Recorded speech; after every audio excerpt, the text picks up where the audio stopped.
Shuti bakunzi ba Bortopla TV reka mbaye ikaze mwe mukomeje gukurikirana ibiganiro byacu mwe mutwereka ko mubana natwe mu biganiro bige bitandukanye tugenda tubagezaho mu byukuri turabashimiye dore ko turiko tugana ku mpera z'umwaka reka mbashimire nizere ko umwaka wanyu wagenze neza kandi abo tagenze neza niyenda umwaka w'2023 uzobabera mwiza cyane uyu munsi mu kiganiro cyacu turi kumwe n'umutumirwa mubona imbere ya kamera ya Bortopla TV akaba rero tugiye kuza kuganira nawe nibwo bwa mbere tugiye kuganira nawe hano kuri Bortopla TV turaza kuganira nawe mu buryo burambuye kubijanye n'ibikorwa akora ndetse n'ibintu bigiye bitandukanye twagiye twumva abimuvugwaho we ndetse n'itsinda abereye umuyobozi reka manze mwakire yibwira abadukurikiye abatamuzi amaze nyuma yaho ngaho nze ngaruke twinjire mu kiganiro ku buryo burambuye kare mu kiganiro muvandimwe urakoze cyane umunyamakuru wa Bortopla kudutumira mbanje no kukwifuriza Noheli nziza ndetse n'abadukurikirana bose Noheli nziza yarejo turacari muri Noheli ariko gwaba unyina abantu baracari muri Noheli nawe ndayikwifurije ndetse tuyifurije n'abadukurikirana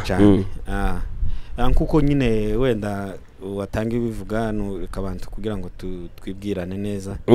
tawuze umenwa na bose yego sibyo ko ntabara tumenya buryo bihagije uburyo twogeraho tutagomba kwivuga ariko ku mazina yanje nitwa Mwambutsa Emile ndi umugabo wubatse ndi umunyamurenge ariko amazina abantu banziho ni Emizo nibyo bakunda gukoresha Emizo w'umukongomani Mwambutsa Emile uzwi ku izina rya Emizo tuguhaye ikaze mu kiganiro kuri Bortopla TV urakoze cyane Bortopla TV urayizi usanzwe uyikurikirana bimeze gute turayikurikirana ibinyamakuru byose bifite amakuru kubera ko tuzadukurikirana amakuru ibiduhada y'ubuzima turimo turayikurikirana so by'umwihariko ga Bortopla turabakurikirana kabisa. Okay, murakoze cyane kuba mukurikirana ibikorwa byacu ndakeka ko ibiganiro tugenda dukora nawe ni uburyo dusanzwe tubikoramo niko tugiye kubigenza. Hanyuma Emizo reka ntangire nkubaza ngo izina Emizo niryo abantu benshi bazi. Ese iryo zina ryavuye he? Ni agasirino cyangwa se ni izina wakuze witwa iryo zina ryaba rikomoka kuko utitwa amazina yawe nyakuri ngo bari abantu benshi bakuzi. Urakoze cyane izina Emizo ryaturutse kuri Emile ariko kugira ngo ryitwe gutyo ntabwo ari ryo nahawe n'ababyeyi nk'akabyiniriro no vuga ubundi rifite amateka maremare anti ryaturutse ubundi njewe iryo izina Emizo ryamenyekanye mu buhanzi ariko mu buhanzi kugira ngo ndikoreshe naho rifite aho ryaturutse ubundi nari mu basketeri ukina basket umukino bakinisha amaboko abawumva barawumva batawuzi biyangana nari umukinyi mwiza kabisa mwiza impamvu uvuga ngo nari nuko ubu nyine wenda ndakikina cyane yego ariko noneho abakinyi twakinanaga bakaza bahina izina rya Emile karyita Emizo ari nama interscolaire twakinaga nibukiriya mu Rwanda twageze dukina dusokera turere ntuza noneho abakinyi nyine rirazamuka gutya Emizo ribizina uzwiho no muri quartier ese n'abavandimwe cyangwa se abavyeyi nabo bakwita ngo niryo ryabaye ryo ku buryo nyine riragenda rirakura hari umuntu uzigira agasirino akabari ko kandi muzorebe udusirino nitwo tuzadufata cyane noneho ngo ninjire muri kariyeri y'umuziki guhera za 2010 ryama rigende noneho rirazamuka ayandi yamashira ayengaye yanje abo kubyangombwa ya Emile Mwambutsa noneho gabariho ryama rizamuka Emizo so abantu badukurikirana bumvise aho izina ryaturutse Emizo ni izina wahawe n'abandi bagenzi twakinana yego basket. Okay, sawa rero ni byiza burya hari izina wumva ukibaza hano ryaturutse wenda n'abantu benshi bibazaga Emizo ayo ni izina ryiwe nyakuri asa ubashe kubisobanura mu buri mu byukuri. Hanyuma Emizo ni naryo ndibuze gukoresha ndango nzimba nkosheshe na amahoro kabisa. Emizo rero ukaba waramenyekanye wenda wabaramenyekanye ukina basket ukora muziki nkuko wabivuze, ariko nje by'umwihariko cyangwa se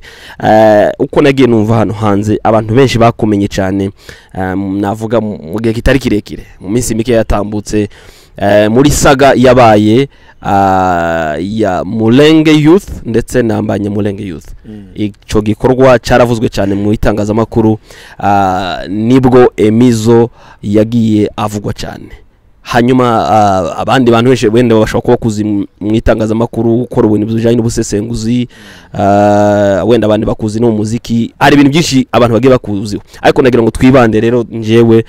cyangwa se nka Borotopla TV twifuza kugana nawe kubijanye n'ibikorwa ukora cyangwa se wamenyekanyemo cyane arizo bijanye na Mulenge Youth.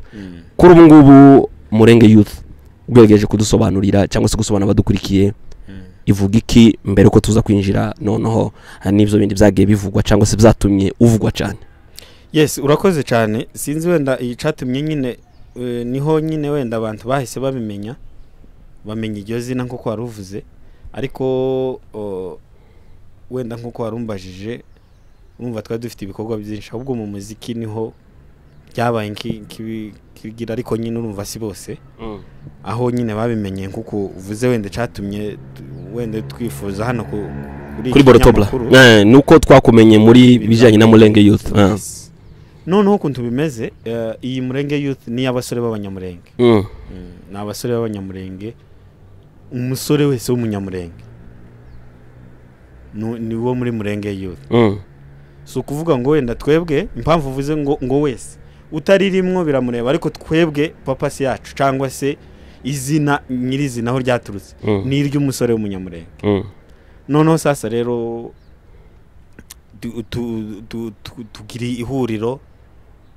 turaganira n'abajene, tureba ikintu gishobora kuduhuza nk'abasore b'abanyamurenge ba Mulenge Youth nkuko bisobanutse nyine. Noneho turebe ico duteza imbere, ico twogira, ico duhindura mu mateka yacu, kuko ahanini murabona turi no mu bihugu by'amahanga, ariko tukareba ngo se ibi bintu wa mugani byatewe niki cyangwa se n'uruhe ruhare rwacu dushobora kugira ngo abantu nibura bakosora ibyatambutse k'urubyiruko ruri hano none, ariko ejo na none ruzogira rugomba gusiga undi musingi, atari kuvuga ngo kuko abadukuriye ibo batambutse tukaba twarisanze hano wenda hari inshingano batakoze neza cyangwa se igihugu kitakoze neza, ariko kubera ko twe mbaraga z'ejo hazaza turebe ico twohindura. Noneho sasa ico gikorwa ca Mulenge Youth ni nguko niyo meaning yacu. Mbese n'abasore b'abanyamurenge bishize hamwe, bari hamwe, mbese bashaka kugira ngo barebe ico bagomba gukora cyangwa umusanzu wabo, umusingi wabo bagomba kubakiraho ibitaragenze neza muri generation yatambutse cyangwa se muri ahangaha turi, kugira ngo dutegure future yacu cyangwa se ejo hazaza h'umunyamurenge. Hanyuma Emizo, iyo uvuze Mulenge Youth ngerageje kubishira mu kinyamurenge, kuko hangaho kera ni mu rurimi hano bayita mungane ni kizungu, kimombo hano bekunze gukoresha ururimi rw'ikizungu, unaongea kizungu, ni mu Kingereza. Dugerageza gushira mu kinyamurenge nuvuga ngo n'urubyiruko rw'imurenge. Yes. Ese kwimurenge hariho amoko agiye atandukanye aturanye n'abanyamurenge, ese nabo bemerewe kuza muri iri huriro cyangwa se muri iri tsinda rya Mulenge Youth, cyangwa se ibo barahejwe cyangwa se ntibahawe ntibemerewe kujoininga nkuko bakunze kubivuga? Ikibazo ciza, urabona iyo tuvuze Mulenge Youth urumva nyine ni murenge, kandi murenge icambere tuzi ko na hantu abanyamurenge babarizwa cyane cyangwa bazwi, ariko bitabujije ko hatari nandi moko unahandi boja kandi nandi moko nayaba muri ako gace. Urumva Mulenge ni agace kari muri Kongo, ariko kabamwe nyine kabamwe abanyamurenge. Noneho abo abanyamurenge sibo bahaba bonyine nkuko warubajije, ariho na yandi moko. Noneho kuba twaravuze ngo Mulenge Youth, ubwo birasobanuye n'andi moko yose kubera ko ni igikorwa nyine cyo gusa twokora twebwe twakoze impamvu wenda tunabazanya gutya nk'abanyamurenge bazavuga ngo ije kurisha ngo ihera ku rugo mbese twebwe nitwe twateye iyo ntambwe ariko bitabujije ko n'abandi basore bagomba kuza twese tugafatanya usibye ko n'ubu ngubu n'abajene benshi batangiye kutuganiriza bayandi moko harimo abafurero ababembe n'abanyinda gusa ntabwo turagirana contact kuko turacari ko twiyegeranya nk'abantu nyine batekereje ico kintu ariko urumva ni igikorwa kigomba kwaguka n'andi moko nta kibazo kuko ngo kwa so bivuze ko umusore cyangwa se urubyiruko rwose rw'imurenge si ngombwa ko abari umunyamurenge gusa yemerewe cyangwa se abisabye cyangwa se abishatse mwamuhikaze for now urabona twebwe kubera ko nyine ari nkatwe nk'abanyamurenge ubumvise ari nkatwe twateye ya mbere turacari ko nyine kwegera ariko nabandi baje twamatugira byose namwe yego ico nico nari nkeneye kumenya gusa ko nabandi bo mu yandi moko bahawe ikaze hanyuma rero nkuko nari nabivuze mbere twamenye Mulenge Youth cyane yaravuzwe mu gihe habaye ikitwa kimeze nka saga cyangwa se kutumvikana cyangwa se niba nayita nk'amakimbirane hagati ya Mulenge Youth n'irindi tsinda ryari rivutse cyangwa se ryari ribayeho ico gihe nyine amakuru yagiye asakara cyane ryitwa Abanyamulenge Youth ese Mulenge Youth n'Abanyamulenge Youth mwaba mukorana gute cyangwa se ni bande baba bariyonkoye ku bandi ese mwaba mwarapfuye iki hanyuma rero ko mwese muri uruziko rw'Abanyamulenge ariko mukaba muri mukora mu matsinda abiri atandukanye ese ubona hari ikibazo byaba bitera cyangwa se byaba ari igisubizo cyangwa byaba ari byiza urakoze cyane kuri ico kibazo ukuntu ubundi Mulenge Youth nakubwiye ngo twebwe twabikoze tuje gutekereza n'umunyamurenge wese ndetse umuntu wese uri uw'imurenge noneho ngo tumare kubitekereza urumva twabitekereje n'iryo tsinda rindi ridahari kurumva yego ntago ryari rihari so noneho sasa rero nyuma tumaze gushiraho ico kintu mbese ikintu icatumye ibintu bigira twamaze kwishira hamwe dutegura umunsi mbere ko tuwinjira aho ngo warugeze wavuga ati twatekereje wowe nabande n'abasore b'Abanyamurenge nabo ngabo wenda wumva ngo bahinze irindi ngo ni Abanyamulenge Youth bavuye muri iki kintu ca Mulenge Youth yego mumare warukomeje uvuga ko mwarishizeho hanyuma bari abandi bakaza noneho twamaze kwihuza turi gutekereza ikigomba gukorwa dushiragaho igihe cyo kuvuga ngo noneho duhuriza abasore hamwe turavuga ngo reka dushireho date runaka abantu bitegure tuzokoranya abasore urabizi kukusanya abantu kubakonvenka kugira ngo baze yego twabonye posta y'umukutano wanyu yasohotse ndakeka nko mu kwezi kw'icenda nimba ntibeshe ni mu kwezi kw'icenda gucya kwa gutangira cyangwa ku 8 kurangira ni hafaho ngo tumaze gushirira poste hanze abantu babyakira neza harimwo ni wenda impamvu wenda nuko wambajije ahantu duhuriye n'abari Abanyamulenge cyangwa se ico mwapfuye kuko navuze ko mwamenyekanye igihe haje riratsinda rindi niho habaye kutumvikanaho noneho ukuntu byagenze tumaze gushira flyer hanze nabo ngabo baje kwitwa Abanyamulenge Youth nabo barebishigikiye nabo barabyamamaza kurumva twaze dushaka uburyo dushobora gukusanya urubyiruko kugira ngo umunsi yo kwitariki 16 z'ukwicumi tuzohura urumva habayemo gutegura igihe kirekire mu mezi yose tugira ngo abasore tugira ngo abasore bazogire gute bazisange muri ico gikorwa ariko twagikoreye publicité mbese abantu bose twagiye kugira ngo abantu biyumve mu ico gikorwa babyakira neza so ngo tumare haciye nkiyinga rimwe cyangwa abiri ngo tuje tubona hajeho ikindi gikorwa citwa ngo ni Abanyamulenge Youth bari muri babandi gwa rubyiruko rwose twari turi kumwe ngo turangize urabona ni nka kwa kundi ushobora kubona ikintu ukavuga nyine iki ngiki gishobora kuba ntabwo gihuye n'iki gikorwa cacu ngo turangize iyo ngo tuje kureba muri media ibo baza bahaba berekana ko mwebwe Banyamulenge Youth mwebwe ntayihari mbese ibo aribo baje maze baje nko gusenya kiriya gikorwa kubera ko bafashe impamvu uvuga ko ari ugusenya ushobora gutanga nk'ingero zibiri yego cyangwa rumwe nkavuga ngo bafashe ni nkuko uvuga ngo muri mu ntego zanyu ibyo mugomba kuzigamwo harimo guhuriza urubyiruko rukareba uburyo bwakwiyorganiza bugashiraho ubuyobozi kugira ngo bubashe nyine guhagararirwa urubyiruko ruhagararirwe kugira ngo rukore imishinga runaka nyine rwiteze imbere hano mu gihugu cya Kenya. Noneho ibo bafata ako kantu k'amatora ibo bama bavuga ngo hari amatora y'abajene n'urubyiruko baba birengagije cya kintu cyo kuvuga ngo amatora agomba kuva mu bitekerezo by'abajene bahurije hamwe. Urumva Mulenge Youth twebwe niyo mpamvu twanabihaye igihe kinini kwari kugira ngo twegeranye urubyiruko hatazogira urubyiruko ruzoza rukikubita mu kintu rutazi. Bose bazoze twigire hamwe turebe uburyo ki twohuriza imbaraga hamwe niba ari n'ubuyobozi tukabutorera hamwe ariko bivuye mu bitekerezo by'urubyiruko. Urumva yari party ya mbere guhuza abantu, iya kabiri bakareba bakavuga ngo se turebega noneho abaduhagarariye. Urumva ibo bama bafata cya kindi kiri hagati, bafata cya kindi kiri hagati c'amatora. Ibo bama bakubita ikintu c'amatora hagati, bama bavuga urumva gakera babirengagije ko hari urubyiruko bigomba kuva mu bitekerezo by'urubyiruko. Niyo mpamvu rero umuntu agenderaho fact ya mbere kuvuga ngo aba bantu bashatse kugira ngo urabona ubuyobozi ikintu gifite ubuyobozi niho ushobora kuza ukahita ukitirira ikintu. Ibo abari iyo ngingo barebaho bama baza baravuga ngo bitwa Abanyamulenge Youth ariko ibo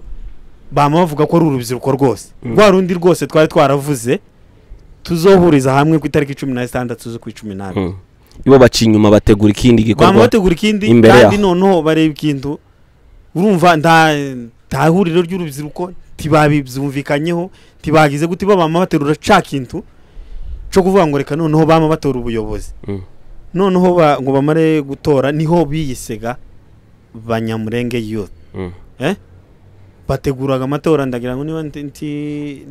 wenda ntabwo turi buze kubitindaho ababibonye barabibonye. Narengize gusa ngo utunyurire mutubwire aho Mulenge Youth na Banyamulenge Youth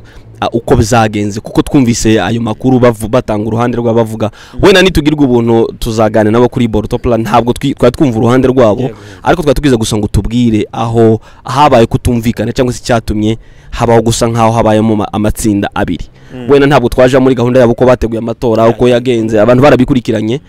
mu byukuri. Hanyuma kugeza ubu ngubu kuba ari amatsinda abiri y'urubyiruko akora, abantu benshi bakuze kuvuga ko Abanyamulenge bafite kutumvikana, bafite amacakubiri, bafite abantu bagenda bazita ugutandukanye. Kuri wowe ubona hari ikibazo byaba bitera kuba mutakiri kumwe cyangwa se mwarabaye amagrupe abiri, Mulenge Youth Kenya na Banyamulenge Youth Kenya? Ubona hari ikibazo? Ikibazo kirimwo kinini kubera ko bujya abaza bavuga ngo iyo abantu bacitse mu ibice ntaco bashobora kugeraho. Impamvu mvuga ko ari mu ikibazo ni impamvu twahise tubona ko ari ikibazo baje kurwanya ibyacu. Ndabivuga kuri iyo ngingo nyine warumbajije wenda nabo uzobabaze ku rundi ruhande rwabo. Bamaze kubitegura urumva ko byari by'abajene byose. Twebwe nk'abantu twari twarateguye kiriya gikorwa turabegera. Muzogende munabirebe no mu biganiro igihe niba ari kuri hari umunyamakuru umwe wari ubihagazemo igihe bakora inama ya mbere yo gutegura kiriya kintu c'amatora. Twarahagurutse turagenda tuja kubasaba ko ese ko ari ibikorwa by'abajene mwaretse tukihuriza hamwe twese tugahuriza ibikorwa hamwe kugira ngo dukore ikintu gifite imbaraga. Urumva twebwe nk'intego yacu nk'ubumwe turategura baranga baravuga ngo nitugende dutegura ibyacu ngo nabo bategura ibyabo. Noneho sasa turabihorera. Impamvu wenda warumbajije kuri ico kibazo uvuga kubaho amatsinda abiri nico nyine naza ngira ngo sobanure kugira ngo wumve twebwe ico kintu cyo kuvuga kubaho aca amatsinda je nkeka ko n'ubu nyine kuba turi ni yesheke yabaye kuba turi mu bindi bihugu kuba wenda hari ibintu bitagenda neza mu bwoko n'aya matsinda atandukanye ariko nkeka ko njewe kuba abantu baba babiri ntivuze ko bigomba kuba ikibazo kuko n'ubundi ushobora kuvukana n'umuvandimwe wawe kera muba muri babiri ariko mushobora guhuriza hamwe mu kubwire kuba babiri si ikibazo nibyo nashatse kubaza turi babiri ariko ko turaganira neza yego ntibisaba kugira ngo nje nawe tubumwe kugira ngo twumve ibintu kimwe hariho kumva ibintu kimwe sinzi wenda iyo ngingo ico warubajijeho nabajije sinzi wenda nimba mvise ikibazo nabajije ngo kuba ubungubu asiga havugwa ko mu banyamurenge harimo amacakubiri harimo kutumvikana umwebwe Mulenge Youth Kenya n'abanyamurenge Youth Kenya mwari ikintu kimwe habaho kera gutandukana ese ubona ibingibi byaba ari ikibazo cyangwa se byaba ari igisubizo cyangwa se ibyiza byo kuba abantu bo batari hamwe cyaba tumva ibintu kimwe ni ibihe cyangwa se ibibi byo kuba abantu batokumva ibintu kimwe bahurize kimwe kuri wowe urabona ko yari esheke cyangwa se ari ukwaguka cyangwa se ubibona mu ihe angle ho ikintu gihari ni esheke nta kwaguka kurimo kubera ko ikintu cyambere turi kureba nico kureba ukavuga ngo ni tuba hamwe turagira imbaraga ariko kuba hamwe ntibisobanuye ko ukutekereza ariko nanje ntekereza ahubwo ibitekerezo byanje nawe bitandukanye biza bituma kwa kundi turi hamwe tubasha gukora ikintu gifite imbaraga sinzi rero ukuntu warumbajije ngo wenda ngo kuba ngo bamwe batekereza sinkeka ko kiriya ari kuvuga ngo nukubera dufite ibitekerezo bibiri bitandukanye ahubwo twaratandukanye mu buryo buri official tabwo turi kumwe ariko kwa kundi kuvuga nkico warubajije nyine ngira ngo ngusobanurireho neza nuko uko utekereza ibintu siko naje mbitekereza ariko ntabwo bituma dutandukana tuba babiri dushobora kuba umwe mu buryo bwo kubaka ikintu runaka ariko atari kuvuga ngo nukubera ko nje nawe dutekereza bimwe uko utekereza ariko nanje ntekereza kuri wowe kuvuga ngo ni esheke so kuba abantu bogira ibitekerezo bibiri bitandukanye ntibivuze ko bagomba gutandukana bwabo tibagomba gutandukana tibagomba gutandukana none se nk'iki gihugu ca Kenya reka manze nkubwire dutangeho urugero tuzadufata ibintu byoroshe iki gihugu ca Kenya ta opposition iba hanze baba mu gihugu kandi kuba mu gihugu n'igihugu kikabakira nuko buriya impamvu opposition impamvu baza bayivuga opposition nziza apana nkizi zacu zo mu turere zamunze uzusanga ngo nuvuga ibintu bitandukanye nundi barakwica no dushobora kugira gutya si wewe wicaye ku butegetsi je nkaba opposition nozanza kavuga ibitagenda neza ariko nkagufasha kugira ngo bikore neza mbese nkaho uri ku butegetsi ntabwo mbona nk'umwanzi mu buryo bwagutse ushobora kundeba ukavuga ngo bya bindi yavuga wenda hari ibyo ntabonye kandi haya mpushinga kugira ngo mbikore kugira ngo n'abantu rubanda nyamwinshi mpaye nkorera rurusheho kubona ikintu twaye dukora mbese wa wundi opposition aragupushinga ariko nanone ariko mwese inyungu n'ukubaka igihugu inyungu ari ukubaka igihugu ndakeka na opposition nziza si iyo ntibije gusije kugupinga no ibije ahubwo kugira gusa ngo ikwereke bitagenda neza ubikore iyo niyo opposition ariko ntabwo ari kuvuga ngo yamiza ikubwire ngo uriya naveho twebwe dukore ntabwo ariko uko nguko nje nkeka ko ubwo ngubwo ari ubujiji yes so kuri mikoro muri kumwe na Museveni Eric Rugambwa hanyuma mu kiganiro turi kumwe na Emizo akaba ari umuyobozi wa Mulenge Youth tukaba tumubaza kubijanye ni urwego rwa global tago hano muri Kenya turatora naringiye kukubaza kuko tugiye guhita twinjira mu mukutano naringiye kukubaza kuko ku mukutano twagezeyo dusanga Mulenge Youth Kenya ariko tuza kubona n'izindi nandi mablanche ndagira ngo ubidusobanurireho tumenye wenda ibyo waruvukomoje muri global ndagira ngo dusobanura hanyuma tubwire wowe ushinzwe iki muri Mulenge Youth yaba ari kuri global cyangwa se hano ku rwego rwa Kenya urakoze cyane urumva nyine twamaze kubitegura twari mu bantu babitegura bya hano muri Kenya kugira ngo ico twaza dushaka urumva ni yantego yacu yasotse kuri flyer twari dufite intego ivuga ngo impinduka mu biganza byacu ariko dushaka kugira ngo urubyiruko ruze ruganirizwe biriya bikorwa byose wabonye muri Mulenge Youth Kenya yabaye hano nibyo twaza dutegura ariko turi gutegura ikintu kivuga ngo hazobeho n'abantu bahagarariye gwa rubyiruko noneho sasa rero urumva nko warumbajije ngo se njewe wenda muri Murenge Youth ni gute nyihagarariye cyangwa se imishingano dufitemo. Urumva nitwe twari mu bantu bari gutegura ibi bya hano muri Kenya. Ibi byabaye ejo bundi. Yego. Tunashima Imana ko byanagenze neza. Noneho global urumva ni igikorwa cy'abandi bajene nabo b'abanyamurenge bari mu yindi migabane itandukanye. Iyo ni Murenge Youth Global. Iyo ni Murenge Youth Global. Noneho hano muri Kenya nari ndi mu bantu bari kubitegura. Urumva mu bajene bari kubitegura ni natwe twari tubikuriye. Naho muri global urumva hariho habayeho uburyo nyine bwo gutora ubuyobozi. Muri ubwo buyobozi njewe ndi vice president. President aba muri Canada. Abandi mu secretary nawo hano muri Kenya yitwa Bonke Nyamuragi. Abajanama bari muri Congo, hari abari muri Canada no muri Amerika. Urumva ni gikorwa nyine cyagutse uracumva. So nukuvuga ko Murenge Youth yarenze Kenya iba global cyangwa se mwebwe ahubwo mwaje kwiyunga ni yari global kuko nkeka ko mbere ya byose mwatangiye muri Murenge Youth Kenya. So nimwe mwiyunze ku bandi bari global none mu ba branch yabo cyangwa se nubundi cyo gihe nubwo mwitwaga Kenya already mwari mwaramaze kuba kwiyunga n'abagenzi banyu bari mu bindi bihugu. Sukundi kuvuga ngo wenda kwiyunga. Nkeka ko urabona intego ya Murenge Youth ni umunyamurenge wese, ni umusore w'umunyamurenge wa Murenge Youth. Nubwo tuvuga ari mwa yandi moko ariko nakubwiye ngo twebwe turacarimo twiyubaka nk'abanyamurenge. Noneho sinovuga ko ari twe twatangiye kino gikorwa cyo guhuriza abajene hamwe. Urumva hariho muri Amerika, hariho muri Canada, noneho gana hano muri Kenya no muri Congo barahari nuko batararonshinga ku buryo bwagutse no muri buri officiel nkuko wenda twabikoze hano no mu bindi bihugu babikoze. Urumva rero ibo babonye tumaze dukora ico kintu twese gatwishira hamwe. So kuvuga ngo wenda ngumwe ngo yasanze undi ngo ni kwa kundi dushobora kugira ibitekerezo wari ufite igitekerezo kimeze gutya kubera ko ari positive nanje ico ngifite bigahura tugahura mese nubwo buryo sinzi ko no bisobanura ngo mvuge ngo aba basanze ariko igihari cyo hariho ibo bari barakoze organisation mbere muri Amerika no muri Canada. Yego noneho twese bikubitana gato dutegura bino twese twamaduje hamwe muhuriza hamwe imbaraga. Ni nazo ni nayo ntego yacu yo kugira ngo Murenge Youth ahantu iri hose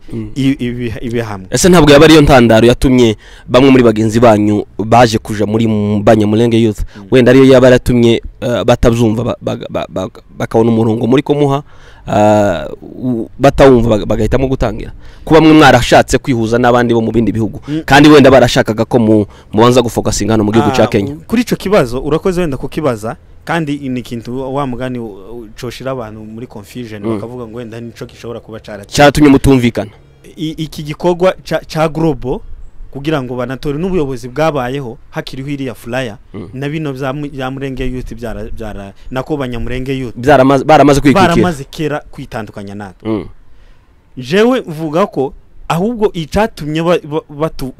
bitandukanya natwe ico gikorwa cha global kitaraza nibo baza ukababaza ngo ese nikibanenze ni gute nico kintu aho ngaho ibo ni kibazo cabo ntabwo no basubiriza. Okay,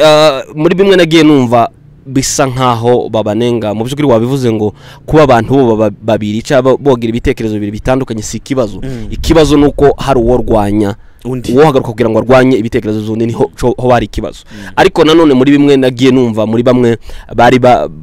bari niba babyita ngo bafashi ya mbere cyangwa se bagaragara cyane muri Murenge Youth hari ibikorwa bigiye bitandukanye bagenda bashinja mwebwe muri Murenge Youth. Ndagira ngo wenda mbikubazeho ntabwo ninje wabize nuko nabyumvise babivuga wenda ugira icyo ubitubwira. Ikintu cya mbere bavuga ko Murenge Youth mushigikiye leta. Ese mwaba mushigikiye leta hanyuma se gushigikira leta yo bizaba ari kibazo? Nibyo nakubwiye ngo wenda hari ibintu bimwe umuntu atazayumva kubera ko ari abantu bamwe gusa baremye mu macakubiri nigako navuga ni nk'umwuka wa Satani wateye. Sinumva ko iyo ngiyo yo bintego yo kuvuga ngo ari umunyabwenge umwe wavuze niba ari Staline muri RSS ngira ngo ni wari kuri tuza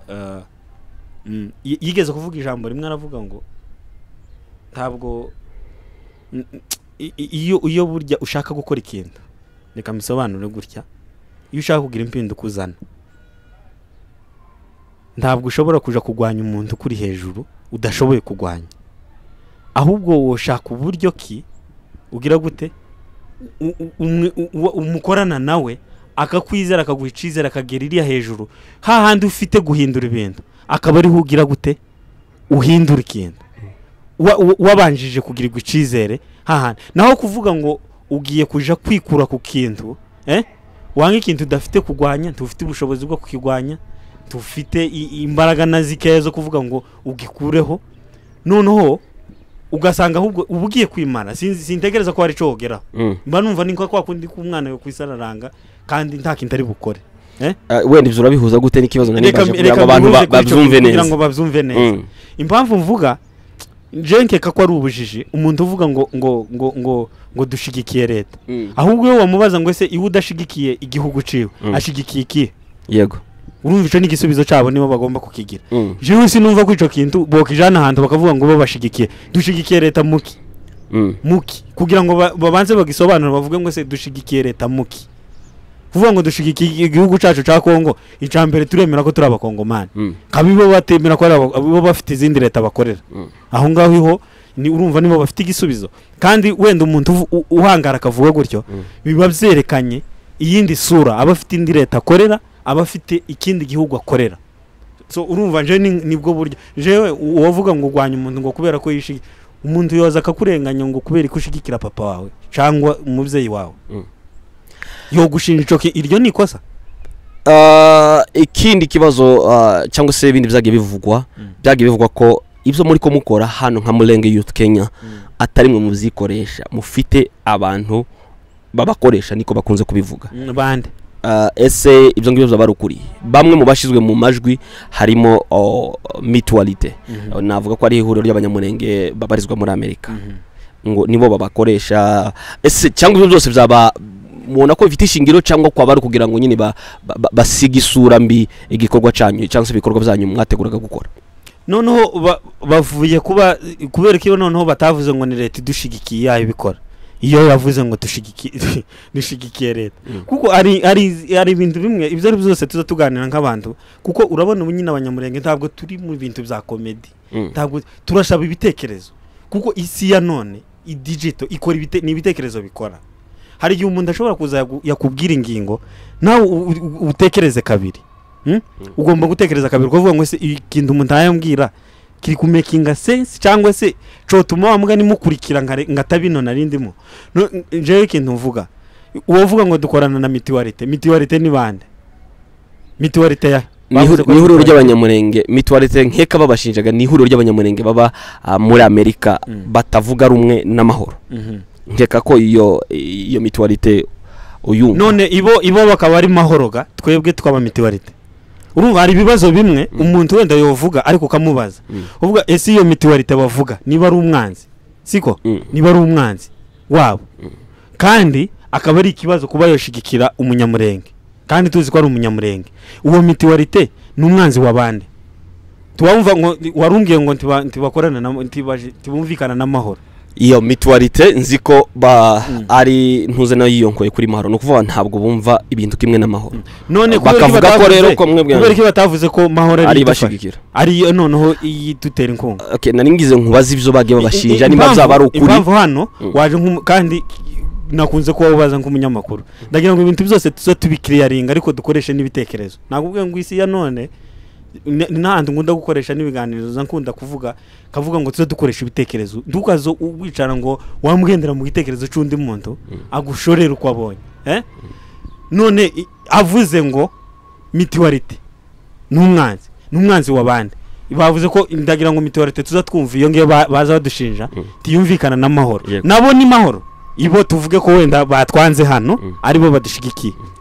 niba ari mito nabo babaye mahoro nabo tubite mahoro twicare dutekereze nkabo natwe tubite amahoro. Ikindi nkeka ko ari amashirahamwe y'abanyamurenge baba muri Amerika. Sinumva impamvu bigomba guhura n'ababa muri Kenya. Muri Kenya bafite uko babayeho, bafite imibereho itandukanye. Se kubihuza byo wumva ari ni kwa kundi umuntu gushaka iyo dafite niko konde bazavuga ngo inka uzubura ikintu yishinja ukavuga ngo gifite ibere igicebe kinini binini. Jewe nkeka ko ni nko gushaka kuntu ngo babuze ibintu bavuga.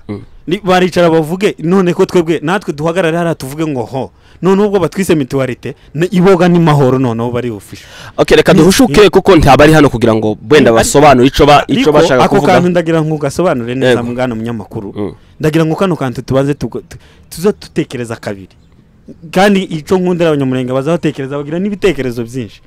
kandi bikomeye. Hari igihe umuntu ashobora kukuzanaho ikintu nawe ugatekereza ukavuga ngo ese uyu muntu karubaka cyangwa karasenya. Ni gute umuntu ashobora kuza akavuga ngo kurashaka igisubizo cy'umunyamurenge. Ubu nyine niyo batwitirira mahoro cyangwa bakamavuga gusa ngo ziriya community mahoro na mituwarite nibyo bihabi sponsoringa muri Kenya. Ariko tuzi ko ari abanyamurenge kandi ko turashaka ubumwe bw'abanyamurenge. Ico kintu ahubwo niho cyari kugira nk'isura. Twama twicara tukavuga ngo noneho ubwo ari igikorwa cy'abanyamurenge kandi kiyaga sponsoringa abasore. Ibyo ari byose abasore bo barakoresha intuza ariko none se umuntu yo guha ifaranga ubu nyine nshobora kuza ufite ibitekerezo byawe watekereje umuntu niyo yoziguha ukikoreramo ibintu byawe watekereje ico izo faranga ziba zifite ikibazo niyo njewe noza ndi umwicanyi rega nishaka mbeje kumwicanye nindangiza nje ngo amafaranga wowe nurangiza wowe uje gukiza abantu za faranga ziba zigikoze kakazi ka wa muntu waziguhaye cyangwa zikora akazi kawe n'akazi kazo kico zagombye gukora kizima. So nje nkumva ibyo ngibyo tutabitinzemo nikindi gihari iki ni igikorwa cy'abasore sinzi impamvu bagifata bakagitsindira abandi kubera iki bumva ko abasore impamvu bo niba ubumva ko ari abasore ariko bakumva ko batokwikorera ikintu abo ngabo nta basore barimwe ahubwo nibo bakorerwa n'abandi twebwe n'imbaraga kandi tuzi ko abasore ari zo mbaraga. Yes, reka tugaruke ku mukutano wanyu wabaye ku minsi ndakeka 16 ukwezi kwa 12. Umukutano wagenze gute? Ese uko mwari mwawuteguye warabaye successful? Hanyuma wenda watubwira nk'ibintu bibiri bitatu bigaragaza ko uko mwari mwawuteguye wabaye successful. Hanyuma nimba hari n'imbogamizi imwe zibiri wenda mwarahuye nazo ukatubwira. Hanyuma ndaza kubaza ibibazo bike nka bingahe tugana ku musozo. Ya urakoze cyane. Umukutano wagenze neza kurenza uko twebwe twabitekerezaga kugira ngo tubisobanukirwe gutyo ngira ngo nawe wari uhibereye nk'ikinyamakuru n'abantu baze bakore subscribe kuri Protopra banarebe no mu biganiro byatambutse ukunda umukutano wagenze. Twebwe twakoze umukutano mwiza kabisa, twakoze umukutano ugenda neza. Naho ikintu wenda warumbwiye ngo mvuge nk'ibintu bitatu cyangwa wenda ibintu bitatu bishobora kugaragaza iyo umuntu avuze ikintu cyagenze neza ushingira kuri iki kigaragaza ko cyagenze neza niki. So nangize niba ufite imifano itatu wenda yogaragaza ko umukutano wanyu wagenze neza kuruta uko wenda mwabitegura. Urakoze cyane. Ikintu cya mbere twageze ku ntego yacu harimo ibiganiro by'abajene. Twabonye abasore benshi turaganira dusasinzobe abantu banarebe no kuri hano kuri Protopra ari ikiganiro c'abatumirwa batuganirije baza baganira ibintu byiza byo gukunda igihugu uretse abo ngabo baza bavuga ibo badakunda igihugu batanagishigikiye zinzi impamvu zajo. Urumva twebwe twaza tuganirizwa gukunda igihugu harimo kwikunda n'ugukunda iyo uza ahantu waturutse burya iyo wikunze cyambere uzumenye icyo ukeneye uzumenye icyo kwikosoraho uzumenye ikintu cyambere gishobora gutuma ubasha kwigeza ku bizo nawe ushaka kugera. Ikintu cyambere twagize ibiganiro nkuko twari twarabiteguye mbese gahunda yose twari twarapanze muri Murenge Youth kwigomba kuba yarabaye. Ikindi cya kabiri twabonye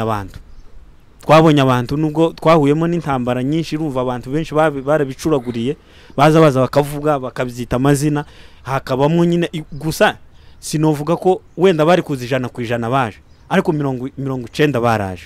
So nkumva nyine gusa nyine wenda ikintu novuga no sobanura novuga abo ngabo twabuze bakeya navuga ko ari fete yabaye cyangwa se imbogamizi zabayemo ariko mu by'ukuri ibiganiro twari twaravuze ko bigomba kubamwo byarabaye kandi byaranitabiriwe. Ikindi cya kabiri twabonye abantu, ikindi cya gatatu habayeho ese novuga gute, mbese twageze ku intego yacu twaza twifuza kugeraho. Hanyuma kuri uyu munsi ngewe Bortopla TV twabonye ubutumire mudutumira muri uyu mukutano, tuza twitabira ubutumire, ariko twageze haradusanga ibitangazamakuru ntabihari. Ese mwaba mwarahisemo gutumira Bortopla TV yonyine, mwaba mwari mwatumiye ibitangazamakuru bindi ntizaboneka, mukeka ko niki cyabaye kugira ngo ibitangazamakuru biba bitaraje mu mukutano nkuriya kugira ngo bibashe gutangaza nkuko bisanzwe babikora, basanzwe baje mu mikutano igitandukanye bakamenyesha amakuru? Niki cyaba cyarabaye hagati aho ngaho? Urabona, urakoze cyane kuri ibyo ibitangazamakuru. Ndagisubiza mu bibazo bibiri, mu buryo bubiri. Mu buryo bubiri plito. Ikintu cya mbere, twatanze ubutumire kuko nawe bwakugezeho, kugira ngo uko wabonye buriya butumire, ntabwo wowe novuga ngo turaziranye cyane nka Bortopla ngo namuvuga ngo ni wowe muntu ngomba gutumira wenyine. Urumva twatumiye abantu benshi, abanyamakuru bose, ibinyamakuru twarabitumiye hano. Kandi ikindi ico ni kimwe. Ikindi cya kabiri, wenda uburyo bundi nosubizamo, umunyamakuru nkeka ko ari we ugomba kwitumira ahantu batamuheje. Kiyo twandika tukavuga ngo nta binyamakuru twemereye byemerewe kuhaza, aho ngaho birumvikana twari kuba, ariko nk'umunyamakuru, nk'umuntu ushinzwe gutanga amakuru, nukuja gutanga amakuru iwe azaza ahantu hose yemerewe akaja gushaka amakuru. Niyo wenda iyo party yo nayemeye twarabatumiye, naho abaje nkuko wabivuze abandi bataje, ahubwo nibo bazi impamvu bataje. Sinzi impamvu yabyo kuko ntibari bahejwe kandi bari bafite ubutumire, ubwo bafite impamvu zabo bosobanura. Ariko muri ubwo buryo bubiri nasobanuye, umunyamakuru icambere iyo adahejwe ahantu agomba kugenda akaja gushaka amakuru. Ica kabiri, ibirenzo bari bafite ubutumire bwanyu. Yes. Hanyuma ku munsi w'umukutano wanyu hakaba hari abagombaga guperforminga cyangwa se abahanzi mwari mwashize kuri posta ko baza kuboneka, harimo Lipinos kuva muri Canada ndakeka ni Madibeshe, ariko ntabwo yagaragaye, ariko nanone abantu ntibigeze bamenya icabiteye. Ese mwaba mwabashize kuri posta mu rwego rwo guhuruza abantu kugira ngo abantu bitabire, ariko muzi ko atazaboneka cyangwa se habarabaye indi mbogamizi? Urakoze cyane. Uriya Lipinos yaravuye muri Canada, ngira ngo umwana abonye n'amaposte menshi, nawe wenyine yavuga kwa zoza. Ntabwo ari uburyo bwo guhuruza abantu, ntabwo tubuza abahanzi twozana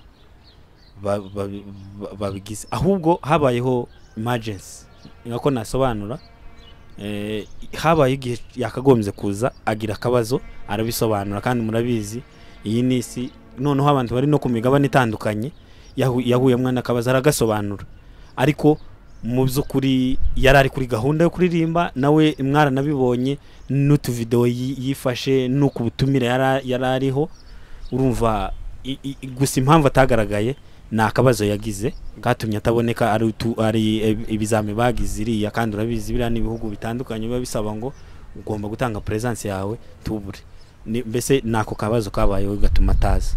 Undi muhanzi nanone waruvuye mu gihugu cy'u Burundi, Mupati, bivugwa ko mwamwishuriye indege. Wenda ayo makuru ntabwo tuzi ko twigeze tubona itike y'indege, waza kugicu bitubwiraho, ariko nawe akaba yaraje mu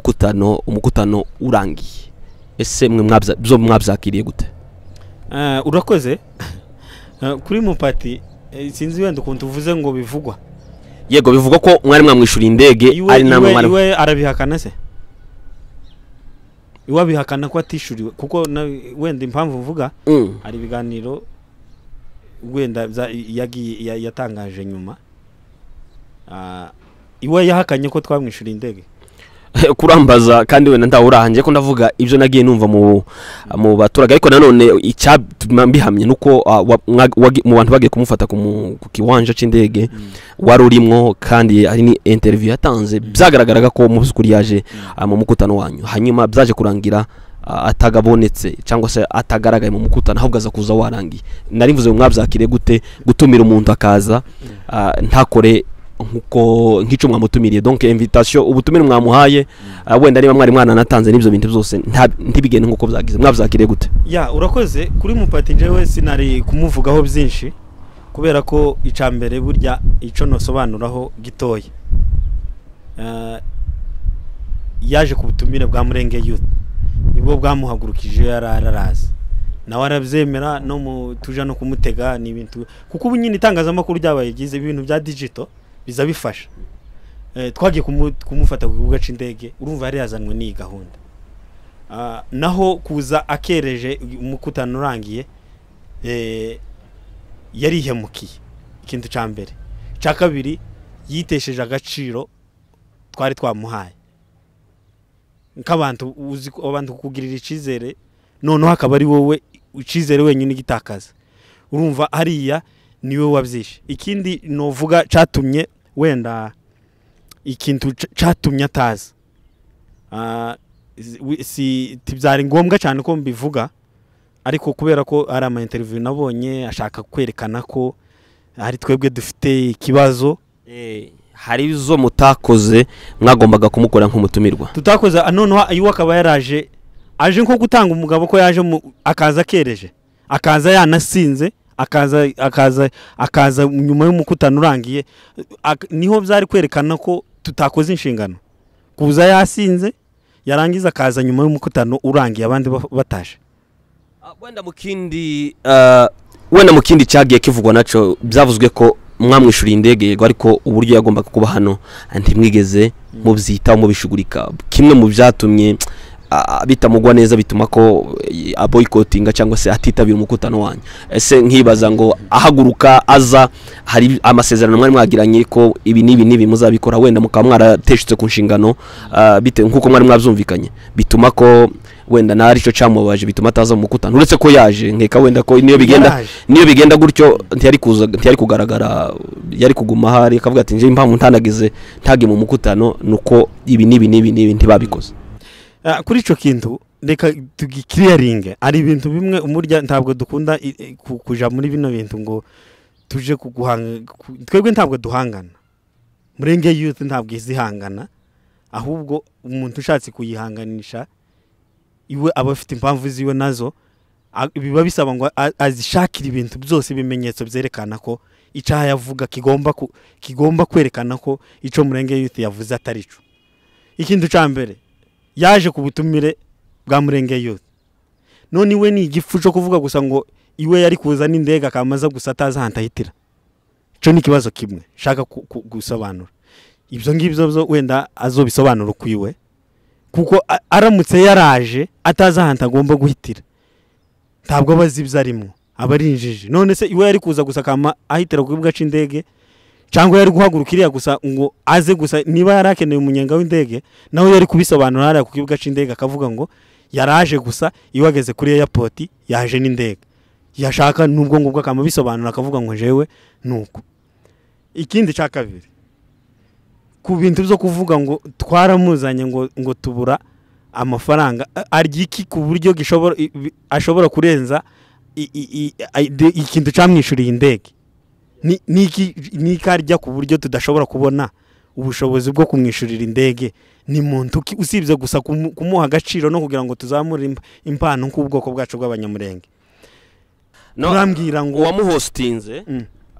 uwamuhostinze Abdara ndakeka yavuze ko mwamuhaye amafaranga 800 ese ayo 800 yarayo kumwakira cyangwa se yarayo guha Abdara wenda nk'umuntu uri kumwe n'umushitsi wenda kumugurira bisanzwe ko bibaho hari kuvuga ati musaza twese nubwo turi andehoro y'ibyo bintu dukora turi abanyamurenge papa turi n'abanyamurenge uzongeraho nako kandi turi n'abanyamurenge ari 800 nayo kuko yaravuzwe cyane nayo wenda niba ari cyo wayavuga wavuze ngo Abdara niwe ngo wari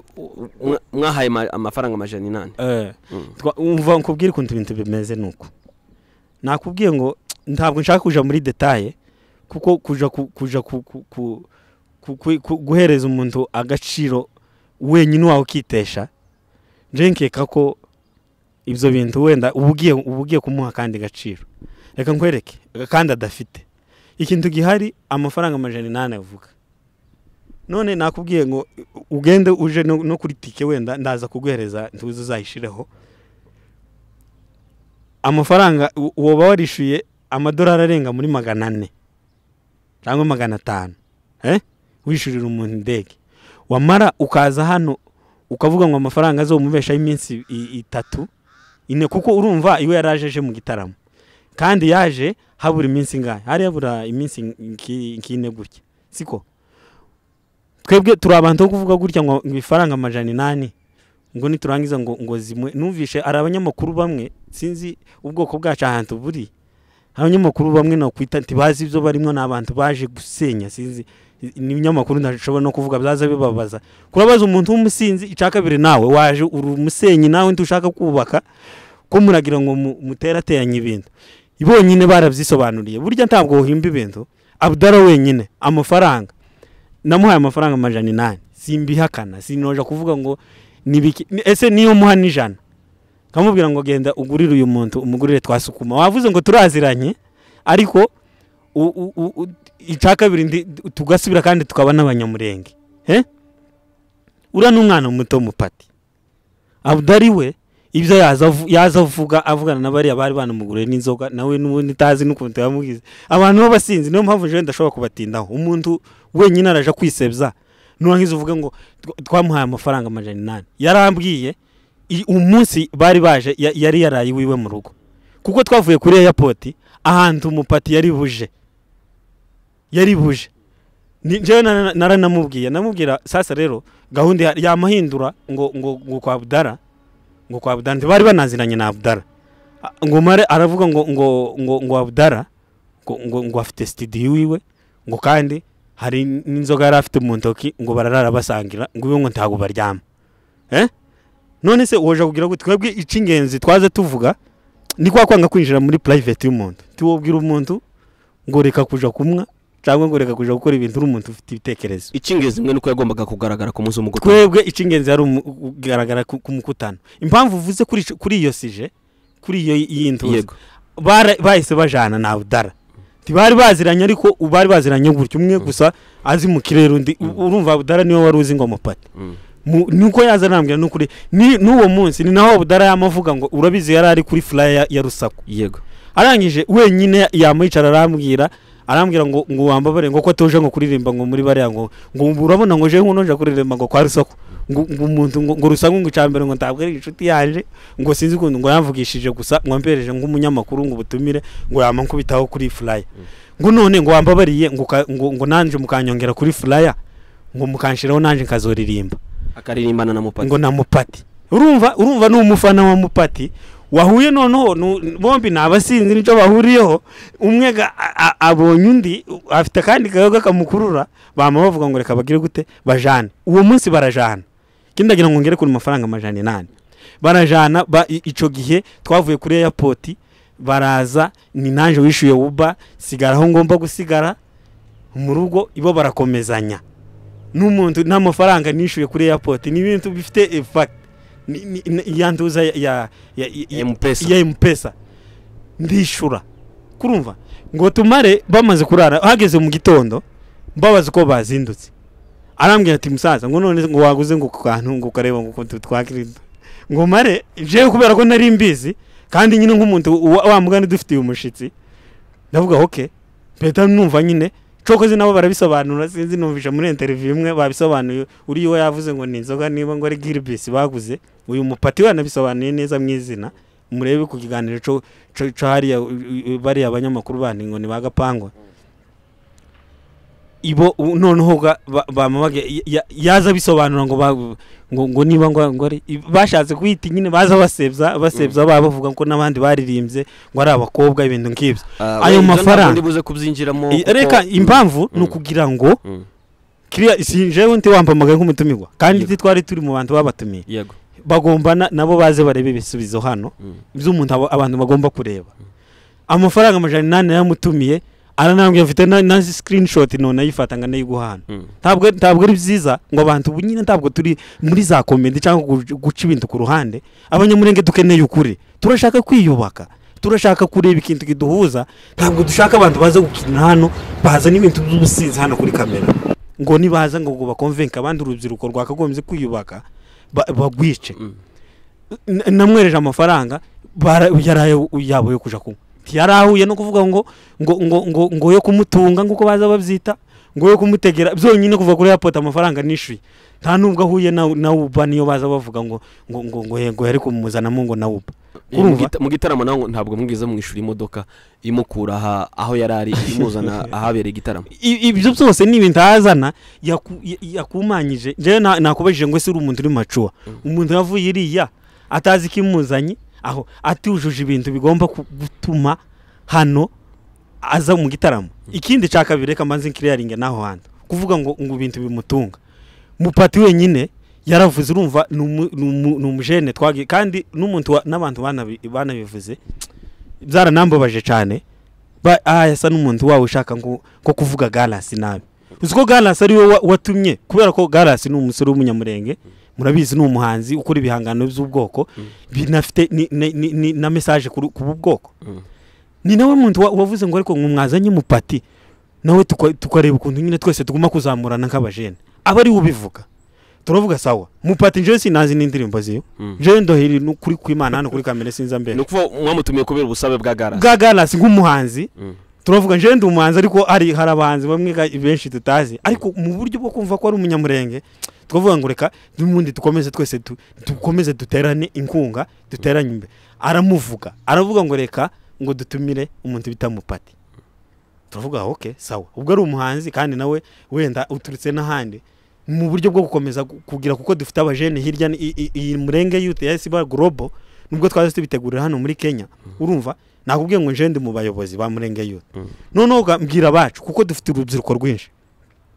ni naho n'ubushobozi bwaturutse noneho ndababwira sasa rero ubwo uko bimeze kugira ngo tuzane nabo mu bindi bihugu ni sawa ubwo wenda wacu avuze ngo hari umuhanzi kandi twozana twari dufite abahanzi benshi harimo n'abandi wenda umuntu atavuga n'amazina twari kuzana hano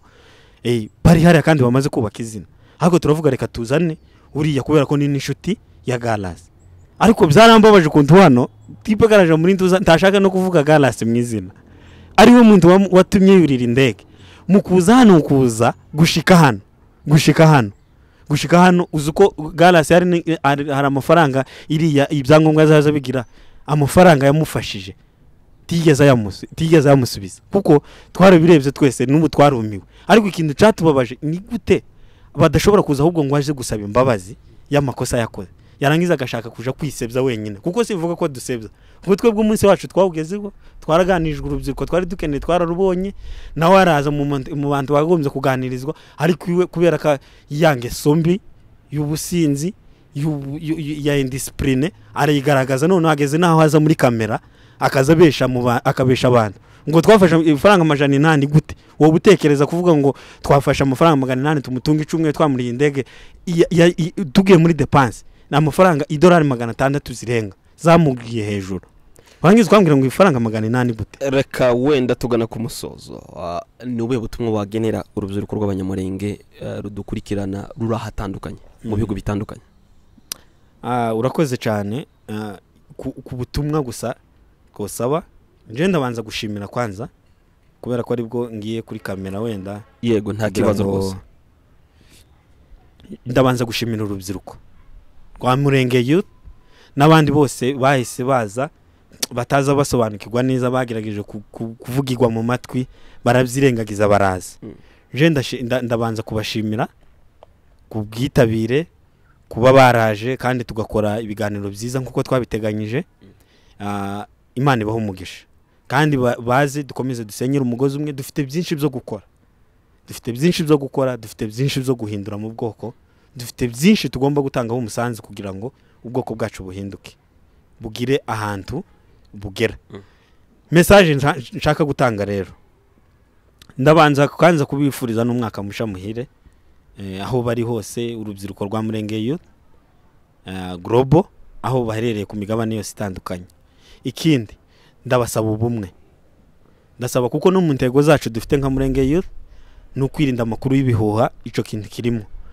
bazoza birinda kuvugirwa mu matwi n'abantu bashaka kugira ngo ducikemo kuko gucikamwo ntabwo ari wo muti w'ikibazo cacu ahubwo baze twese dusenyera umugozi umwe n'ikindi gihari umuntu wese ushaka kutubibamwe amacakubiri baza bamwima amatwi bange kumwumva kugira ngo tugire gute tuzagira aho twigeza kandi Imana izabiri kumwe natwe. Ni nk'ubwo butumwa notanga, ariko mbifuriza kandi kugira ngo tubumwe kandi tuzabashe kugira ico twigezaho nk'ubwoko bwacu n'igihugu cacu muri rusange ca Kongo. Kiradutegereje, gikeneye amaboko yacu, gikeneye ibitekerezo byacu, ariko tunirinda amacakubira yariyo yose ashaka kuducamo. Shuti mwari mukurikiranye Bortopla TV, reka tubashimire mu mwanya natwe kuva dutanga ikiganiro kugeza ku musozo. Tubashimire namwe muhagiye mukurikirana ibiganiro byacu muri uyu mwaka. Reka rero mboneraho kubifuriza umwaka musha muhire, umwaka wa 2023 dusigaje iminsi mike cyane kugira ngo tuwinjiremo. Kuri mikro mwari kumwe nanje Eric Museveni Rugambwa, ndetse umutumirwa akaba yari Emile cyangwa se Emizo, akaba ari twabanye mu kiganiro. Reka rero mbabwire ngo Imana ikomeze kubagirira neza, muhahe muronke, muhirwe, mutunge, mutunganirwe. Tubonane ubutaha umwaka utaha.